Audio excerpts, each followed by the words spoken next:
Here's how to fix the D3D compiler 43.dll missing error on Windows.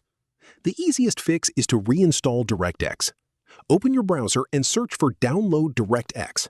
Go to the Microsoft website, the first result, and download the DirectX End User Runtime web installer.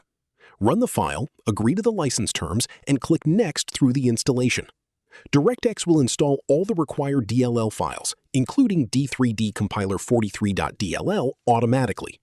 Once complete, restart your computer and test the game or program again. This fixes the error in most cases. If the problem persists, search for D3D compiler 43.dll on dllfiles.com.